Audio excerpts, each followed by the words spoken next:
It's Dan O'Mac back again for another video. So I said I wanted to try and do these once a week, and so far so good. So on my last video I reviewed Taboo Tuesday 2005. This time I did Rebellion 2000. Now I believe there was about 4 or 5 of these pay-per-views, 199, one in 2000, and I believe they did a couple more in 2001 and 2002. It's one of the, I would probably say, forgotten WWE, or well, F, at the time, pay-per-views. So this one took place at the Sheffield Arena in Sheffield, England. It's very rare that WWE does a pay-per-view overseas or like in Europe or something these days, usually all in the US. I would assume that would probably have done something kind of screwy with the time difference, so I'm not too sure how they worked that out, but regardless, they did this pay-per-view in England. It was a 2 hour and 20-minute pay-per-view roughly, and they stacked it with 1, 2, 3, 4, excuse me, 5, 6, 7, 8, 9 matches in 2 hours and 20 minutes. This basically, I think, like, each match had about 10 to 15 minutes. Maybe some a little less, some maybe a little more. For 2 hours and 20 minutes, I don't know, maybe that is a good number. I mean, for me, I feel like a decent match to keep people like tuned in and not getting bored is 10 to 15 minutes.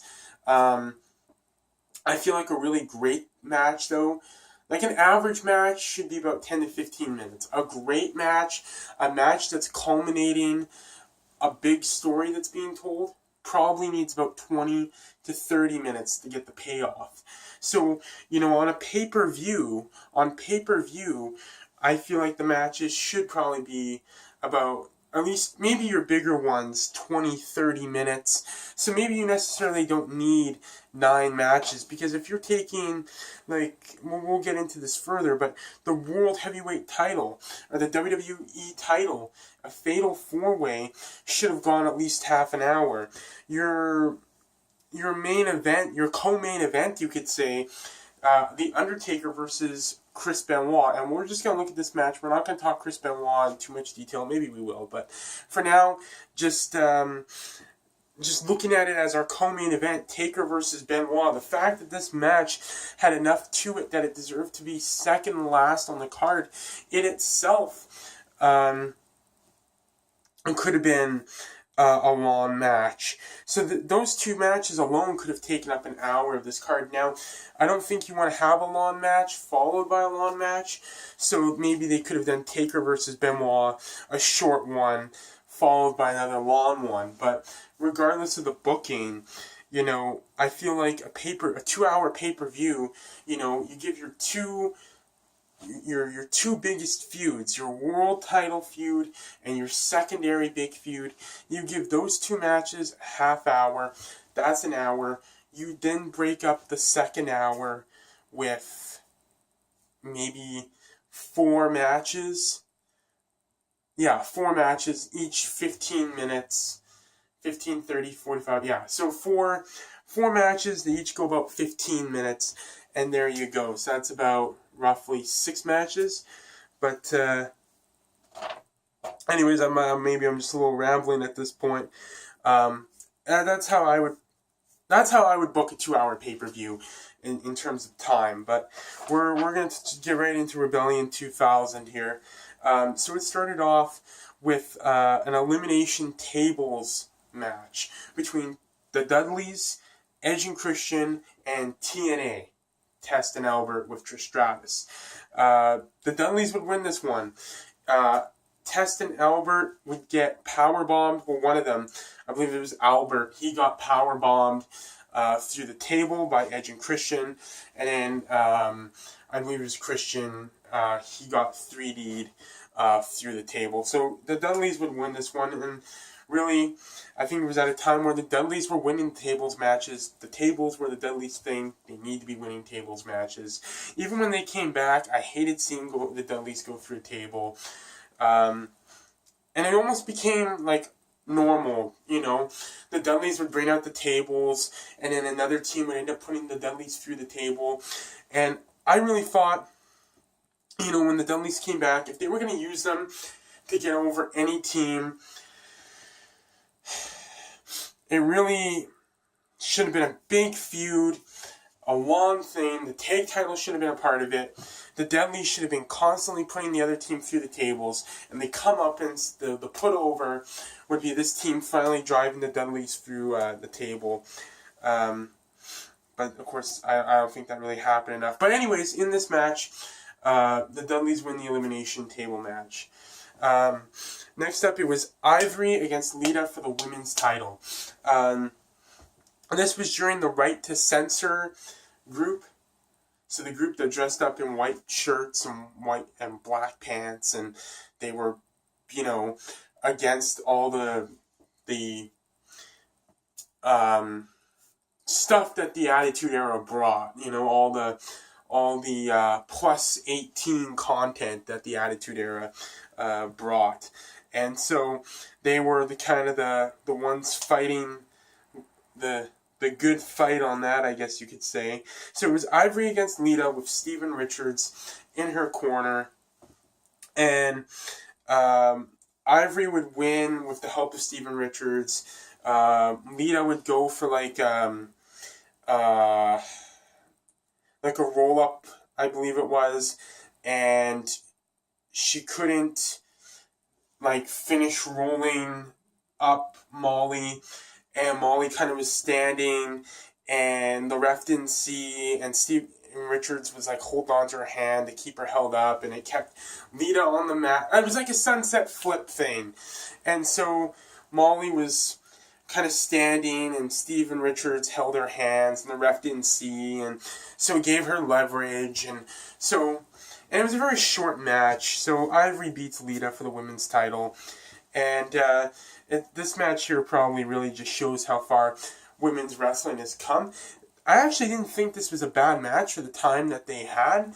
But obviously now we're in a day where the women's matches are getting, you know, full time. Not just little 5-minute short matches like this one. Next it was Steve Blackman against Perry Saturn for the hardcore title. Missed the hardcore title. You know, if any one of you has ever seen Joey Ryan and the DDT Pro Heavy Metal Weight Championship, and how he posts content on his Facebook page about this title. It's on like a 24/7 rule, and sometimes it's silly, I admit, but like there'll be situations where like he'll be in an airport, and he'll be like meeting some sort of person, and they'll be like, oh, can you my back's real sore, can you just kind of help me or something? And then like the guy will like go to, pat the person on the back, and the person who's getting patted will like point to a ref, he's tapping, and the ref will take the title from the guy and give it to the other guy. It's really funny stuff. You'll have to check it out. But basically, there's this title. It's called the DDT Pro Heavy Metalweight Championship. It's on a 24/7 rule, and content is posted on Facebook throughout every day when there's ever a title change. And boy, do I feel like WWE could do something like that with the hardcore title, and update on like Twitter and Facebook when there's been a title change. I feel like WWE, with wanting to be more social media and stuff these days, they could do something with the hardcore title. This hardcore title match between Blackman and Perry Saturn, it was a standard hardcore match. It was decent. It was okay. Blackman picked up the win. And yeah, so moving on with the card, it was Crash Holly versus William Regal for the European Championship. You had to love William Regal. He's in his hometown of England. Everyone should be cheering the crap out of this guy. But he, he does this great promo where he's claiming he's going to be Europe's or England's hero. He'll fight for these people every day. But through it all, he's giving England all these backhanded compliments and statements. And so he does a great job of when he should be getting absolutely cheered out of the building to get it to the point where these people just absolutely hate him. Absolutely hate him. So, yeah, but it was a decent match. Crash versus William Regal. Crash Holly. He had Molly Holly in his corner, and the way it went down was William Regal went for a pin, and Crash had his foot on the rope, and Molly's like, "Oh look, the foot's on the rope," because the ref counted 3. Crash's foot is still on the rope. Molly's like, "Look, his foot's on the rope," and so the ref's like, "Oh, I see, I screwed up, whatever." And then he's talking with the timekeeper, and while he's talking with the timekeeper, the Hollies are arguing with Regal. Molly Holly goes to the top turnbuckle, hits a drop kick on Crash, and Molly Holly hits a drop kick on Regal. So Molly Holly goes to the top rope. She hits a drop kick on Regal. Crash goes into the pin. The ref turns around. 1, 2, 3. Crash Holly is the new European champion. It doesn't matter today. To me, it was a poor finish because it looks like Crash Holly couldn't beat Regal on his own. Not to say, women can't beat men, but, I think having anyone be the contributing factor as to why you want a championship doesn't make you look strong. Even heels need to look strong. Even the cowardly ones. I feel like even Seth Rollins, and I feel like he has, especially when he was champion, needed some credible victories where he picked up the win on his own to show that, yes, he's conniving, yes, he's a weasel, but he can win on his own. And so, in the big picture of things, obviously this finish doesn't matter, but yeah, that's what went down in that one. Crash has won the European Championship against William Regal. Moving on, China and the one Billy Gunn versus representing the Radicals, Dean Malenko and the late great Eddie Guerrero. And I guess we should also say the late great China, because watching this match really opened my eyes to how great China was in the ring. The strength she had, the power, and she really could carry herself in the ring, It's disappointing China didn't get used more. She was an incredible athlete. She had strength, she had power. She did not look out of place at all in this match with Billy Gunn, Dean Malenko, and Eddie Guerrero. 3 guys that, are good wrestlers. Billy Gunn maybe is not in the same class as Dean Malenko and Eddie Guerrero as far as technical wrestling ability, maybe some would say, but 3 guys that can hold their own in the ring, and she looked great with them. And, it's really, really opened my eyes to how, great China really was as a wrestler, and it's sad that things went for her the way they did. But China and Billy Gunn would pick up the win on this one. Moving on to Kane versus Y2J Chris Jericho. They had a feud going on. That all started when Jericho spilled some coffee on Kane by mistake. I feel like this was just really something for Jericho. It's still 2000. I think he's still trying to find his way, and they're still trying to decide what they want to do with him. I think it was a matter of Jericho was doing good stuff in WCW, and Vince just didn't want him, or the WWF just didn't want him, with WCW. Jericho had dreams of being in the WWE or F, and definitely taking him away from WCW helped them. So, Kane won this one. Jericho at the end attacks Kane, smacks him with a chair, puts him in the walls, and the referees have to pull him away. So I guess Jericho lost this, but still looked strong. So I think they booked it well. But yeah, Kane would beat Jericho in this one. The third last match would be for the tag team titles. Right to Censor, representing Right to Censor, would be the Godfather, now known as the Good Father, and Bull Buchanan versus the Hardy Boys. Right to Censor, the Good Father, and Bull would have Val Venus in their corner, and Val Venus would help them cheat to beat the Hardy Boys. It was a decent tag match. Nothing to write home about, but it was a decent match. The second last match, I mentioned it earlier, was Taker, the Undertaker, Biker Taker, against Chris Benoit.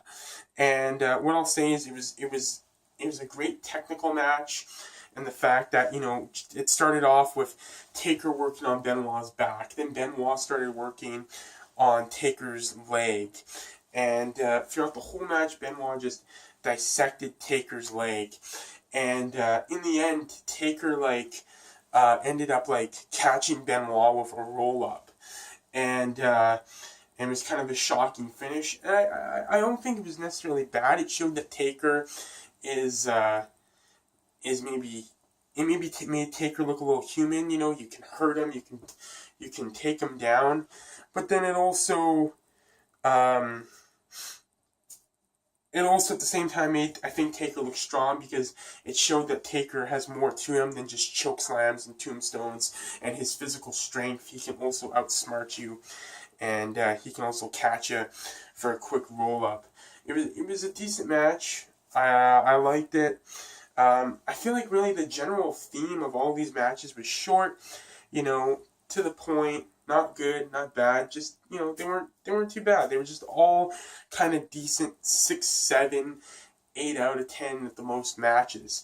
The main event kind of frustrated me. It was a fatal 4-way, no DQ, no countout match for the WWE, or F at the time, title. Kurt Angle, defending champ, defending against Rikishi, Stone Cold Steve Austin, and The Rock. Rikishi was a bump machine. He took an angle slam, a stunner, and the rock bottom, one after the other. Before this thing was all said and done, the angle slam would be the last one. He would take the stunner, the rock bottom, then the ankle slam. Angle would pin him, and Angle would retain. But the way Angle retained was he had, I believe, Edge and Christian, and 2 members of the Radicals. I can't remember now, I'm blanking on which ones they were. But basically, Angle had 4 guys out there beating the crap out of Austin and The Rock.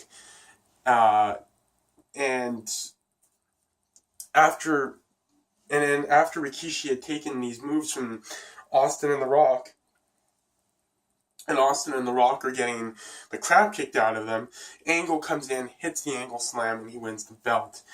And I don't know, I just thought this match should have been more. It seemed like it ended pretty quickly. It seemed like there was a lot of shenanigans. I thought it made Angle look weak, as a champion. You want Angle to, Angle was dreading the match, hated the stipulation, didn't like that there was no DQ, didn't like that there was no countouts. And I think that's good, you make him look cowardly, you make him look like a heel, you make him, look like he's a weasel, he doesn't deserve the title. But I think the payoff to keeping him as a good heel is having him overcome that. Despite how much he hated it, he's good, he's the champ, so he still overcomes. But, anyways, Angle won, and then there was kind of like just this Austin Rock beatdown of the guys who came out and beat on them. Rock hit rock bottoms, Austin hit stunners, they cleared the ring of everybody who had interfered, and then they had like a beer drinking celebration. I thought one of them was going to hit the other with their finisher, but that wasn't the case. They just drank beer, and their music took different theme songs took turns playing one after the other, and they drank beers, and the crowd cheered, and they were okay with Angle winning the title because they got to watch Austin and Rock, I guess, drink beer. So, anyways, that was Rebellion 2000. Overall, I give the pay-per-view 7 out of 10. It was 9, like I said, 9 decent matches. Wasn't bad, wasn't great, just kind of right in between. So, yeah. So that was Rebellion 2000, and I hope to be back next week reviewing King of the Ring 2002. So we'll see you next week.